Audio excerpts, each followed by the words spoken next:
Shalom, shalom, shalom. Bienvenue sur ma chaîne YouTube, l'Évangile de Dieu avec Clarisse. Je m'appelle Clarisse et ensemble, nous sommes en train de lire le livre de Matthieu, le Nouveau Testament. Nous avons lu déjà le chapitre 1 et chapitre 2 et nous sommes au chapitre 3 aujourd'hui. Et j'ai demandé que chacun lise sa Bible avant de venir pour que la vidéo ne soit pas très longue. Vous savez, il y a des gens qui regardent juste combien de minutes et il y a pour déterminer s'ils vont regarder la vidéo ou pas. Et si c'est très long, les gens n'aiment pas. Et puisqu'on veut vraiment partager la bonne nouvelle, on veut que tout le monde écoute la bonne nouvelle, donc on va essayer de lire les chapitres avant de venir. C'est ce que j'ai dit dans les deux chapitres précédents, donc je ne vais pas répéter à chaque fois. Bon, voilà, on va directement commencer. Donc, ce chapitre 3 commence par: En ce temps-là, parut Jean-Baptiste prêchant dans le désert de Judée. Directement, on va s'arrêter là, puisque nous sommes en train d'aller verset par verset. On parle d'un Jean-Baptiste. En fait, le livre, c'est le livre de Matthieu et c'est Matthieu qui écrit. Alors, qui est Jean-Baptiste? D'où est-ce qu'il vient? Ok, juste un petit background. Jean-Baptiste, c'est le fils de Zacharie et d'Élisabeth. Élisabeth étant la cousine de la Vierge Marie. Zacharie, qui était le grand prêtre et qui avait le travail des grands prêtres dans l'Ancien Testament, c'était d'aller rencontrer Dieu dans le temple. Il y avait un temple où Dieu venait rencontrer le grand prêtre pour des échanges, particulièrement pour les péchés des gens. Donc, c'était pas comme aujourd'hui, si tu as péché, tu vas juste dans ton lieu secret, dans ta chambre, dans je sais pas où, prier ton Père céleste qui te voit en secret va te répondre aussi. Donc, mais là, Jésus n'était pas encore venu et puis, donc il fallait passer par le grand prêtre pour présenter ses péchés à Dieu, pour demander pardon à Dieu. Donc tout le monde venait verser son péché au grand prêtre et le grand prêtre prenait pour aller dans le temple là où il y avait la rencontre avec Dieu. Et ça, c'est ce que le papa de Zacharie, je dis parfois Zacharie, non, Zacharie faisait.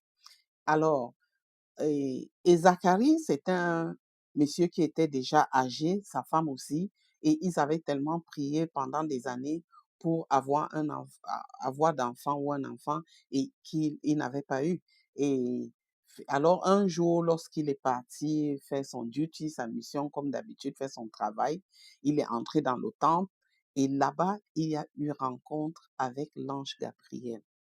L'ange vient lui dire: Zacharie, ta prière a été exaucée. Tu vas avoir un fils dont tu lui donneras le nom de Jean et patati patata. Et alors, Zacharie dit: Comment ça? Je suis vieux, ma femme est donc, la manière dont il a posé la question, comment ça, il doutait. Alors, l'ange était fâché. Il dit: Moi, je viens de Dieu et tu doutes, je t'apporte une bonne nouvelle au lieu de Dieu. Donc, il lui a dit: À partir d'aujourd'hui, tu seras muette jusqu'à l'arrivée de cet enfant.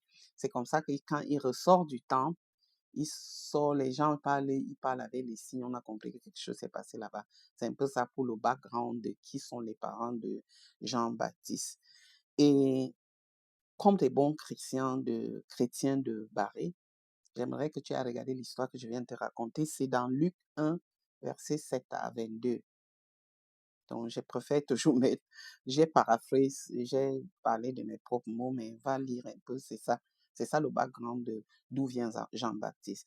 Et Jean-Baptiste, alors, dont il y a eu les prophéties, que celui-là, c'est celui qui viendra pour du désert, pour dire, pas du désert, pour dire: Repentez-vous, pour prêcher le royaume des cieux qui est proche, parce que cela a été prédit par le prophète Isaïe.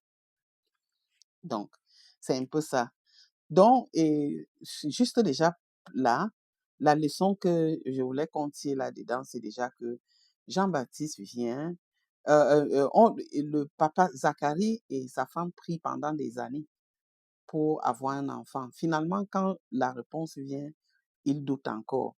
Et je voulais dire que c'est ce qui nous arrive aussi à nous. C'est pas parce que c'est lui qu'on pense que nous-mêmes, moi-même, j'ai déjà prié pour quelque chose. Quand ça arrive, j'ai dit: Alors que je suis là, j'ai prié pour ça. Donc, c'est pas comme si c'est. Donc, imagine-toi, pendant des années, il a passé son temps à prier au Seigneur: Donne-moi pas d'enfant. Et finalement, quand ça vient, il dit, hein, je suis vieux, il doute encore. Et il y a beaucoup d'exemples même dedans dans la Bible. Il y a l'histoire de Pierre quand il est arrêté, il est en prison. Et et l'Église, dont les autres disciples, ses autres frères, ils sont en train de prier, intercéder pour lui, pour que le Seigneur le libère. Et justement, un autre ange va le faire sortir de la prison. Il vient, il va là où les autres sont en train de prier, il cogne à la porte et il y a une jeune fille qui vient ouvrir, qui rentre, va dire que c'est Pierre.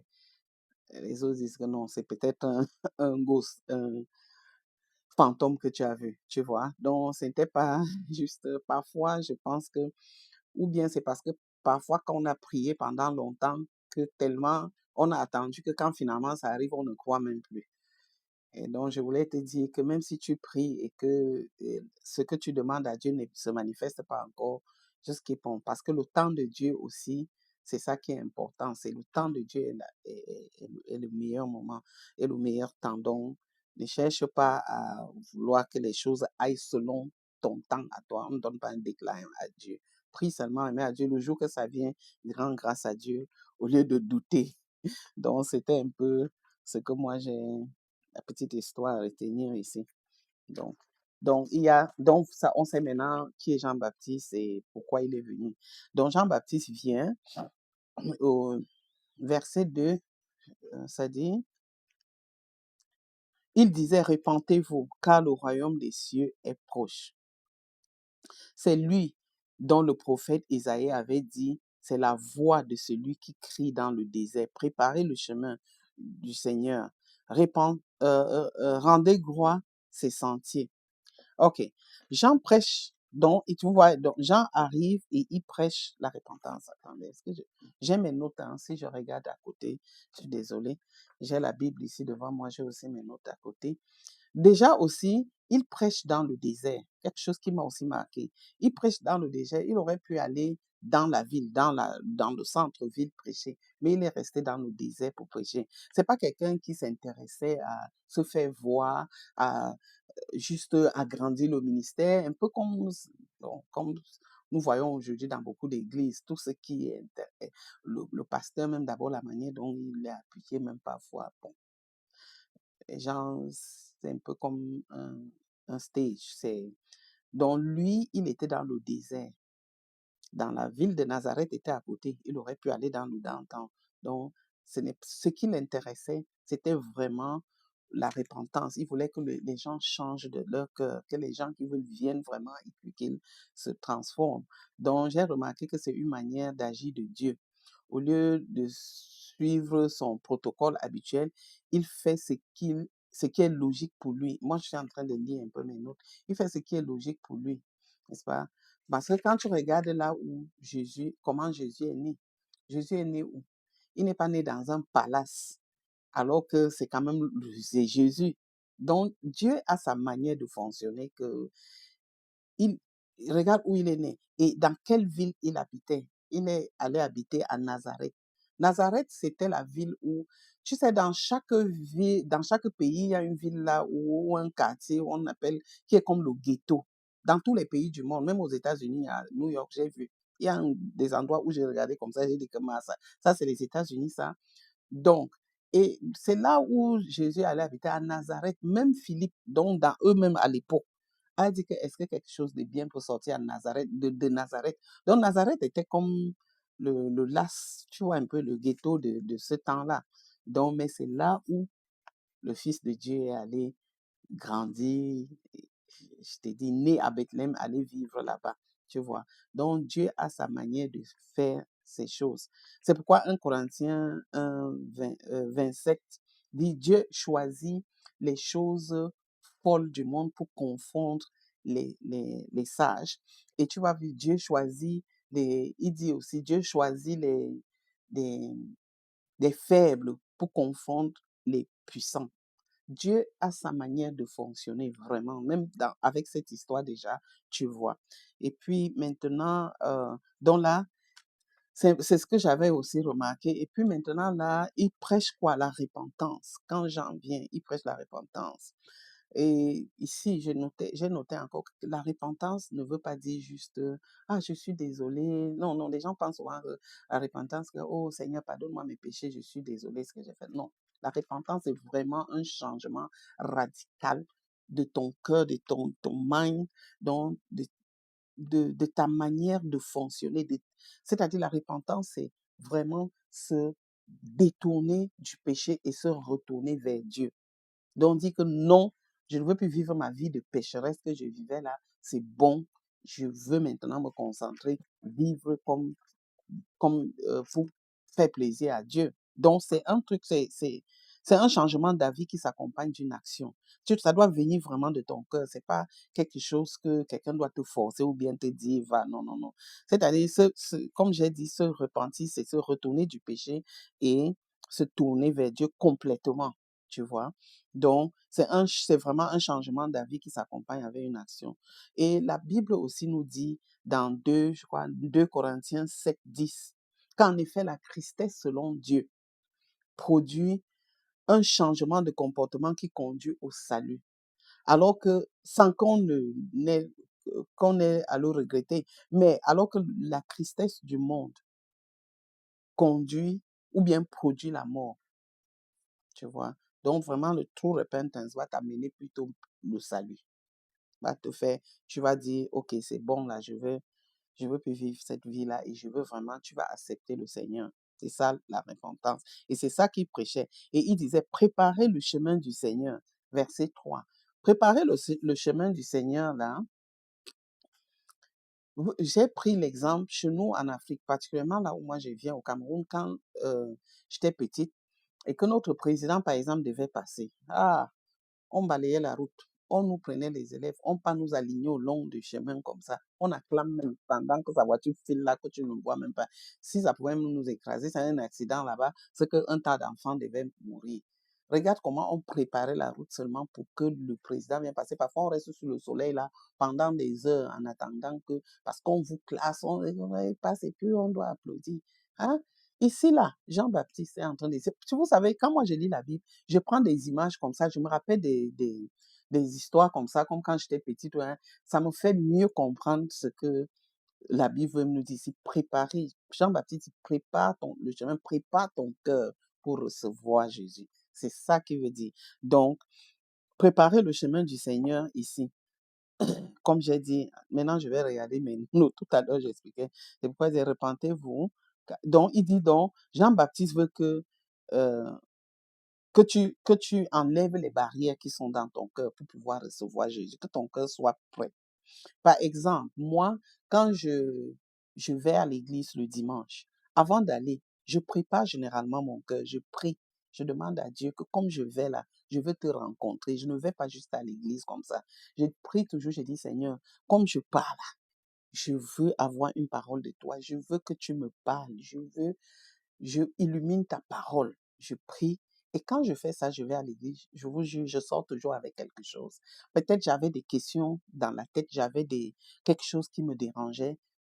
Directement, je vais arriver, le pasteur va me prêcher sur ça. Ou alors, quand je prends la Bible pour lire, avant de lire la Bible, si je prie, je prends la Bible, je dis, Seigneur, illumine mon cœur, ouvre mes yeux spirituels pour que je vois, pour que je contemple ta parole. Je vais lire et je vais comprendre d'une manière que, alors que quand je viens seulement, je prends comme ça. Pas que je ne vais pas comprendre, je vais aussi. Mais j'ai très souvent remarqué qu'il y a des révélations qui viennent quand je prépare mon cœur avant de lire la Bible. Quand je prépare mon cœur avant d'aller à l'église, je reçois. C'est un peu ce qu'il voulait qu'on fasse ici, que les gens préparent leur cœur pour recevoir donc le Seigneur Jésus. C'est là. Donc, et puis au verset, nous avons, repentez-vous, préparez le chemin. Au verset 4, Jean avait un vêtement de cuir. Encore que je disais, tantôt là, quand je disais que c'était quelqu'un qui n'allait pas le faire, mes trucs, même son vêtement le dit. Comment il était habillé. Ici, là, ça, on montre son accoutrement, de quoi il vivait, des sauterelles. Il y a quelqu'un qui a dit, c'est sauterelles, sauterelles. Moi-même, j'ai mangé les termites. Nous, on appelle ça les termites chez nous. Donc, ça peut-être c'est les termites qui mangeaient ou bien d'autres mangeaient. On a qu'on appelait les criquets. Tout ça, donc, c'était ce qu'ils mangeaient, ils se nourrissaient, ils restaient là-bas avec. C'est vrai que Jean Baptiste, tu vois, c'est quelqu'un qui était un peu weird. Et en passant, Jean-Baptiste, son nom, c'est Jean, hein. Bien sûr, j'espère que vous comprenez que quand on l'appelle Jean-Baptiste, c'est pas que son dernier nom, c'est Baptiste, non. C'est juste qu'il baptisait les gens, on l'a appelé Jean-Baptiste, donc celui qui baptise. Donc, il y a quelqu'un qui m'avait demandé Jean-Baptiste, c'est son nom et prénom. Non, c'est pas ça. C'est ça. Donc, c'est ça qu'il vivait de ça. Les habitants de Jérusalem et de toute la Judée, de toute la région du Jourdain venaient à lui, tu vois. Donc, quand la parole de Dieu va te chercher, même si la personne est au fin fond du village, tu vas aller le trouver là-bas. Tu vois, il n'avait pas besoin d'aller au downtown, dans le centre-ville de Nazareth. Il est resté au désert et les gens venaient. La parole de Dieu est très puissante. Elle t'attire, même à distance. Donc, et les gens se faisaient baptiser dans le fleuve Jourdain en confessant leurs péchés. Ok. Il baptisait donc les gens. Baptiser, ok, on va parler du baptême. Le baptême, là, le mot baptiser veut dire immerger. Et euh, bien que immerger, bien que l'Église, ça fait son chemin à l'Église comme ça pourrait, ben c'est, ok, mais baptiser là, c'est un mot grec qui veut dire baptizo, un mot grec, oui, qui veut dire baptizo, qui veut dire, un mot grec baptizo qui veut dire tremper, donc fiup dans l'eau. Donc, c'est ça.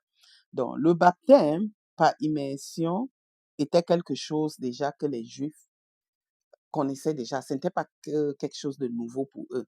Parce que ils,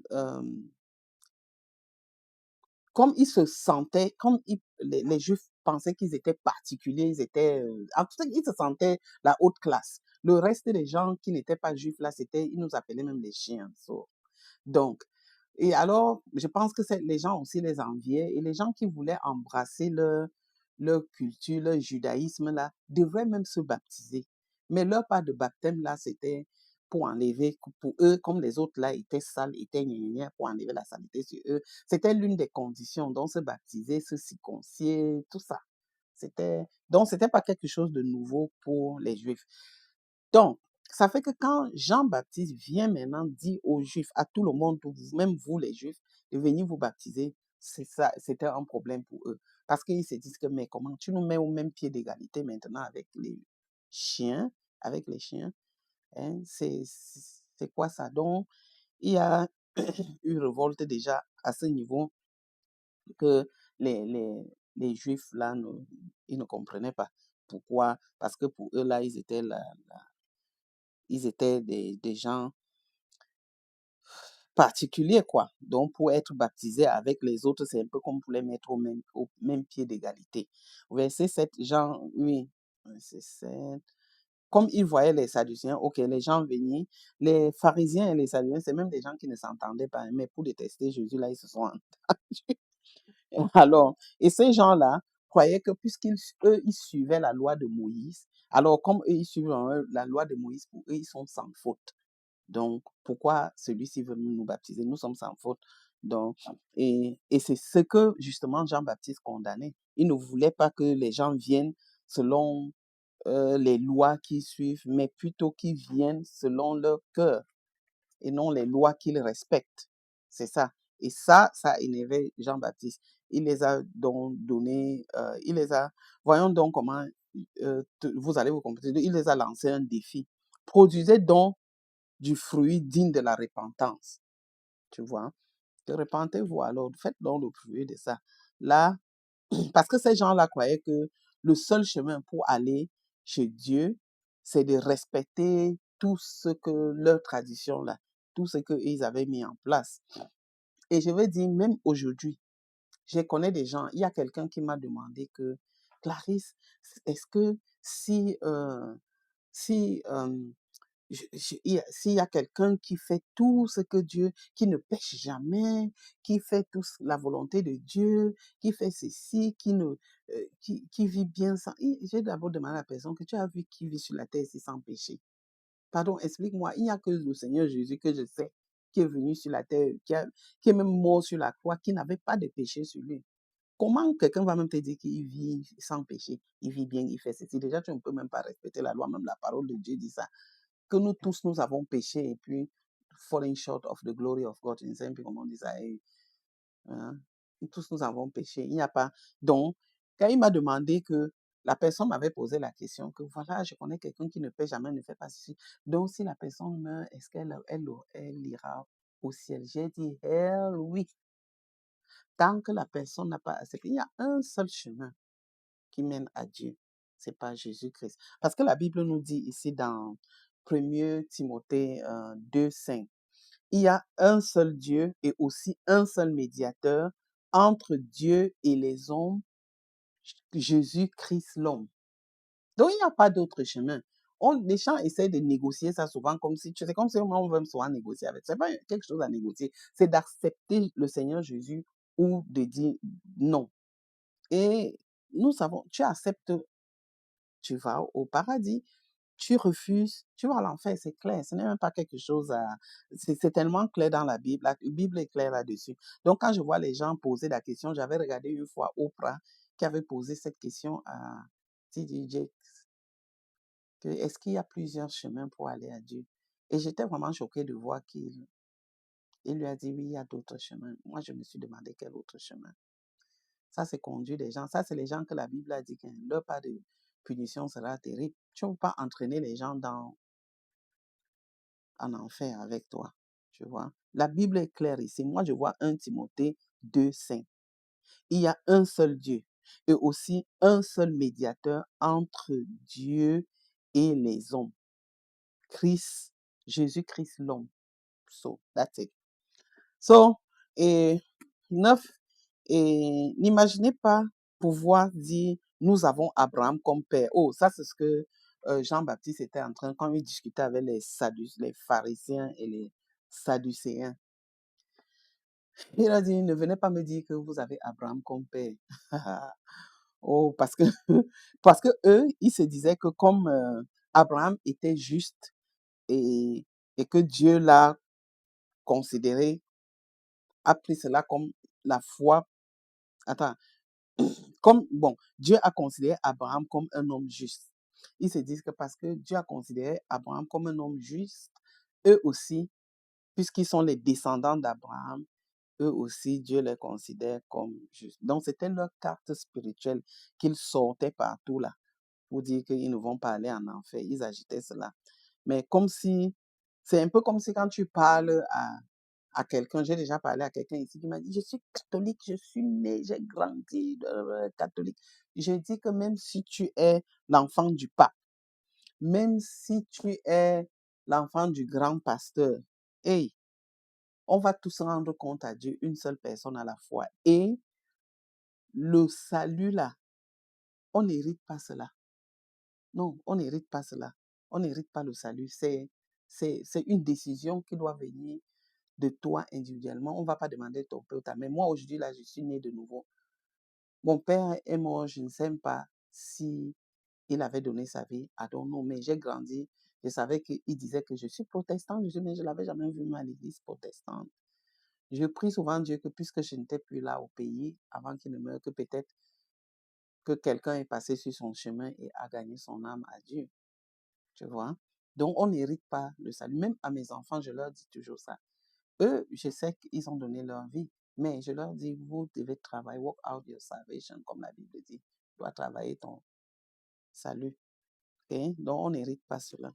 Donc, c'est pourquoi il les a dit que même si vous dites que Abraham, nous avons Abraham, car je vous déclare que même les pierres, si, comme vous dites que vous avez Abraham comme père, même les pierres pouvaient donner des enfants à Abraham. Donc, ne venez pas avec eux, nous sommes les descendants d'Abraham. C'est un peu ce qu'il dit ici, là, c'était au verset 9.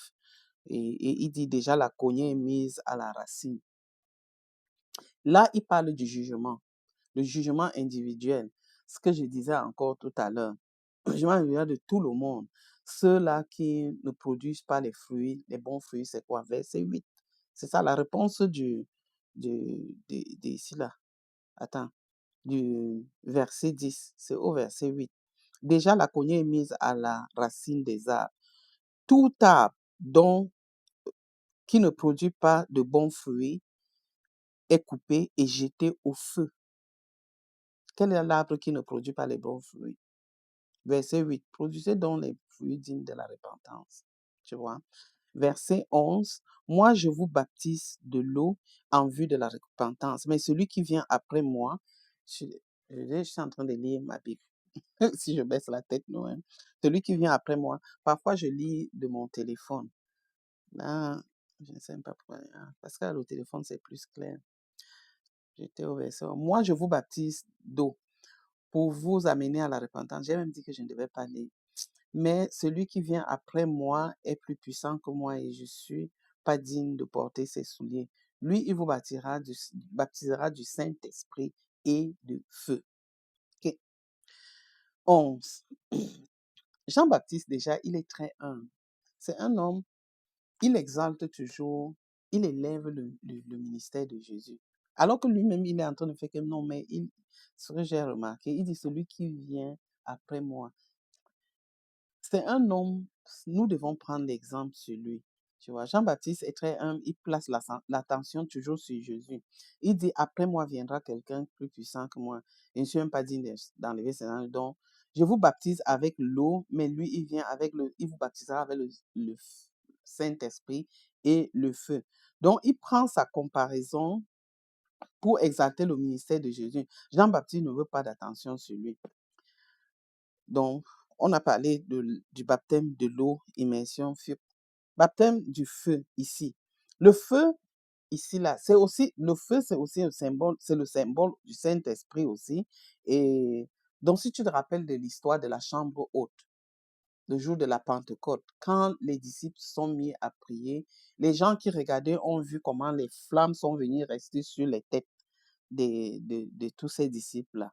Donc, et les petites flammes de feu, tu vois, sur leur tête. C'était quelque chose de surnaturel qui se passait.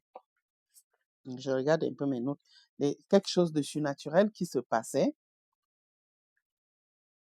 Dieu faisait ainsi la connexion entre le Saint-Esprit et ce qui se passait là-bas le jour de la Pentecôte. Donc, le feu est aussi l'image de la purification et du jugement. Okay? Donc, Dieu nous purifie aussi par son Saint-Esprit. C'est même ce qui se passe ici au verset 12. Il a son fan à la main, mais il moissonne. Il nettoyera son air. Attends, je vais prendre mon téléphone, je ne vois pas bien ici. OK. Il a son fan à la main. Le fan, c'est comme l'appelle. Le fan à la main. Je ne vais même pas compliquer.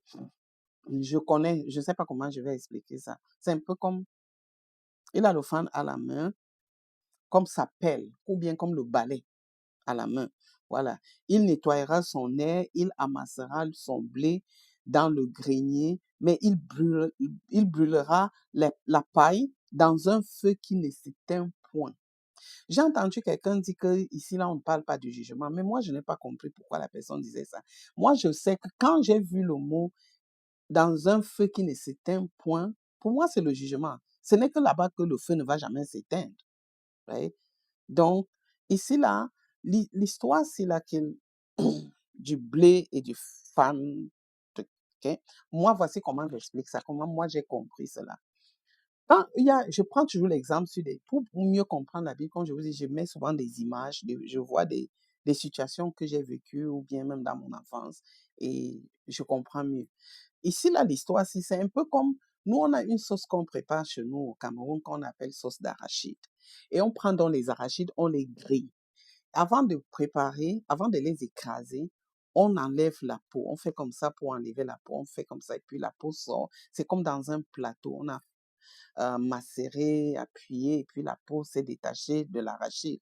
Et après, on fait comme ça. On lance ça en l'air, on lance. Et quand on lance, le vent emporte les déchets, les, les, les, les, les- les peaux de l'arachide, ça se verse partout là par terre, mais la gravité ramène l'arachide dans le plateau, n'est-ce pas?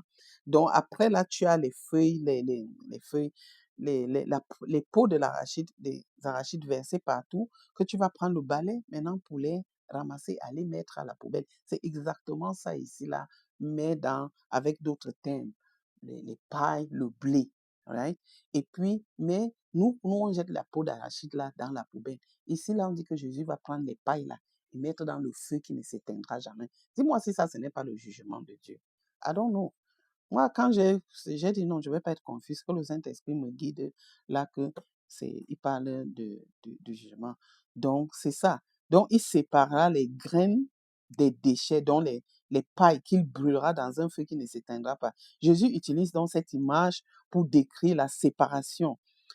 Vous savez que Jésus aime bien utiliser les paraboles pour expliquer les choses, n'est-ce pas? Par exemple, il a dit ici, toujours dans la Bible, il dit, le royaume de Dieu est comme un homme, un pécheur qui jette le filet dans l'eau et il ramène les poissons, n'est-ce pas? Et puis il les sépare des bons des mauvais poissons. C'est la même chose. Et un autre exemple aussi que j'ai noté, il parle du berger qui sépare des brebis des boucs. Tu vois? Des bons des mauvais poissons, des brebis des boucs. You know? Okay? Pardon. Donc, ça, c'est encore l'idée de la séparation, donc l'idée qui revient car il brûlera la partie inutilisable. L'enfer pour les païens. Moi, je trouve que c'est ça.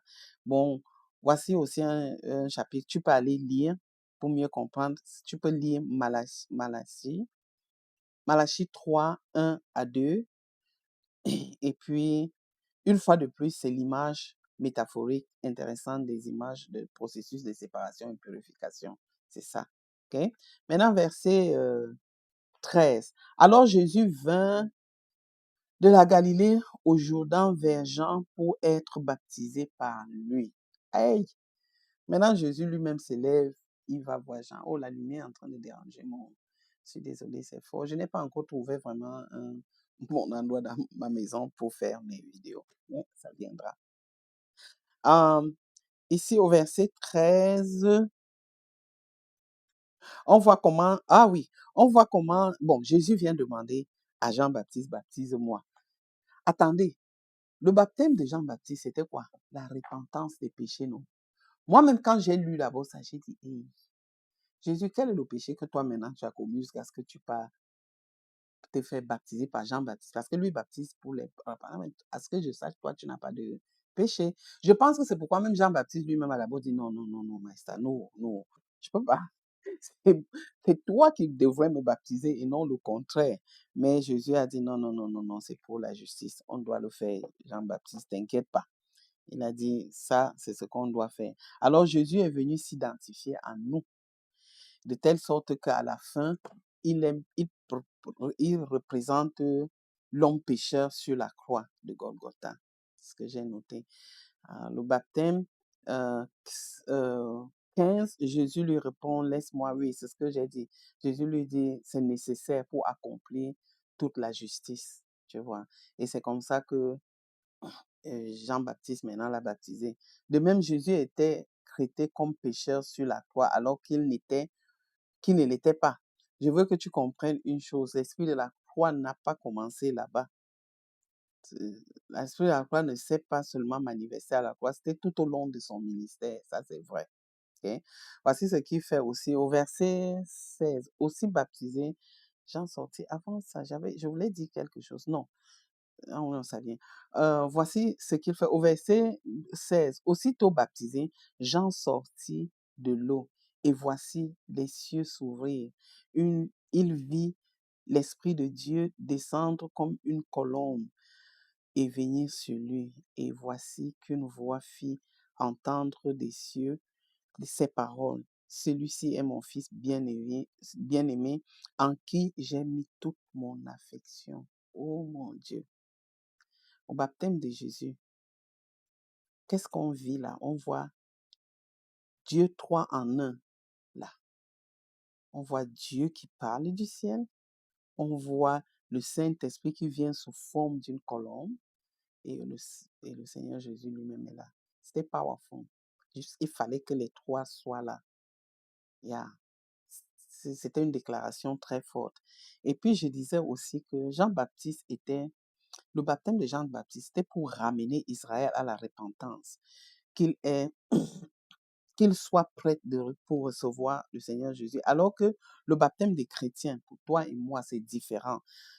Jésus s'identifie à nous dans le baptême, ok? Alors que le baptême des chrétiens, nous nous identifions à Jésus dans sa mort, son enterrement et sa résurrection, ok? Donc, comment ça se passe? Quand, fait, quand on te plonge dans l'eau, quand on te plonge dans l'eau, ça représente sa mort, hein, n'est-ce pas? Plonger dans l'eau représente la mort. Une fois sous l'eau, l'enterrement. Et maintenant, quand tu ressors de l'eau, la résurrection. J'ai entendu quelqu'un dire que, et j'ai aussi aimé, a dit, quand, quand on nous plonge dans l'eau, on va avec les péchés dans l'eau. Et Jésus, lui, il vient dans l'eau, il porte ses péchés, il sort avec. Quand toi, tu ressors, tu es propre, lui, il sort avec les péchés, il parle nail à la croix. J'ai aimé ça, tu vois. Donc, c'est ça. C'est pas la condition pour le salut, parce qu'on est à sauver. Mais le baptême, là, c'est juste une manière de s'identifier avec nous. Donc, c'est la déclaration faite selon laquelle vous avez changé de place avec lui. Tu as changé ta place de punition et de la mort. Et il a pris cette place-là et toi, tu as pris la place d'acceptation, de bénédiction et de justice de Dieu à cause de ce que Jésus a fait. Wow, what a beautiful story. C'est... Si tu veux bien lire ça, ce que je viens de t'expliquer, tu peux lire dans 2 Corinthiens 5, 21 ou Éphésiens 2, 4 à 9. C'est ça. Donc, arrêtons-nous les performances car Dieu a fait tout ceci pour nous. C'est de la grâce de Dieu, un cadeau à nous de servir Dieu même. C'est tout. C'est un beau petit chapitre, mais avec beaucoup de leçons là-dedans à tirer. J'ai beaucoup aimé et mon Dieu, la lumière là est en train de se... Ma vidéo, c'est Only God Knows. Mais le plus important, c'est que j'espère que nous avons tous appris quelque chose de nouveau, même si c'est un petit mot, un petit plus, quelque chose de plus dans notre marche avec Dieu, dans sa parole. Je suis contente. Et comme j'avais dit dans mes autres vidéos, j'aimerais qu'à la fin, toujours donner la chance à quelqu'un qui n'a pas encore accepté le Seigneur Jésus comme son sauveur personnel de le faire. Alors, si tu n'as pas encore accepté le Seigneur Jésus, comme on est en train de parler là, on parle de la séparation. Je sais que c'est pas ça que on va prêcher, mais non. Tu devrais savoir maintenant que l'amour que le Seigneur Jésus a eu pour toi, donner sa vie pour toi, l'échange qu'on vient de voir, il prend tes péchés pour que toi tu aies la bénédiction. La moindre des choses, c'est de reconnaître ça et d'accepter, de l'appeler dans ton cœur. Romains 10, verset 9 dit que si tu confesses le Seigneur Jésus de ta bouche et tu crois dans ton cœur que Dieu l'a ressuscité des morts, tu seras sauvé. Alors, mon frère, ma sœur, est-ce que tu veux accepter le Seigneur Jésus aujourd'hui dans ta vie pour qu'il soit ton Seigneur et ton Sauveur personnel, pour que tu aies une relation directe avec lui et non passer par les gens? Si oui, fais cette prière avec moi. Dis avec moi, Seigneur Jésus, merci de m'accepter aujourd'hui. Viens dans mon cœur. Je sais que je suis pécheur et je te demande pardon pour mes péchés. Tout d'abord, je te demande pardon. Pardonne-moi mes péchés et entre dans mon cœur. Je t'accepte aujourd'hui comme mon sauveur personnel, mon Seigneur et mon sauveur. Je sais que tu es mort et que le troisième jour, Dieu t'a ressuscité des morts. Ô Père, Seigneur, je prie que tu prennes, que tu entres dans mon cœur et que tu changes ma manière de vivre. Aide-moi, Seigneur, à vivre selon ta volonté, selon ce qui va te faire plaisir. Aide-moi à vivre comme pour te faire plaisir. Merci de m'avoir accepté. Au nom de Jésus-Christ, j'ai prié. Amen. Oh, bienvenue ma soeur, bienvenue mon frère qui a fait cette prière. Je te jure, ça c'était la meilleure décision de ta vie. Et juste pour ne pas, je te donne ce verset, Romains 10, verset 9. Allez encore lire et confesser pour mieux comprendre ce que tu viens de faire. C'était la meilleure décision de ta vie. Bienvenue dans la famille de Dieu. Bienvenue. Je suis très content. La Bible nous dit que pour une seule personne qui est sauvée, les anges se réjouissent. Donc, je me réjouis avec les anges pour toi. Bienvenue dans la famille de Dieu. Amen. Amen. Alors, nous sommes arrivés à thème de notre vidéo. Si vous avez aimé, vous pouvez cliquer sur le pouce pour dire que vous avez aimé et peut-être même vous abonner et aussi partager la vidéo à peut-être quelqu'un d'autre pourra en tirer profit. Ok? Merci de m'avoir donc écouté et suivi et puis on va se reprendre la semaine prochaine avec le chapitre 4. Ok? Merci beaucoup. Bonne soirée ou bonne journée d'où vous écoutez la vidéo. Bye.